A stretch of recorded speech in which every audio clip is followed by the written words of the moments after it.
ប្រតិភូអញ្ញាធម៌គ្រប់ជ្រុកខំផ្លែ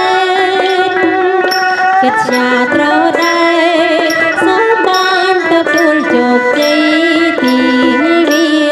ដ៏មានជ័យអត់នោមជ្រាវជ្រៅកម្ពុជាបងប្អូនប្រជា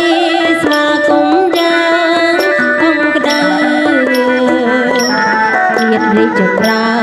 នសាមគ្គីទាំងក្នុងទាំងក្រៅមិត្តភាពក្រ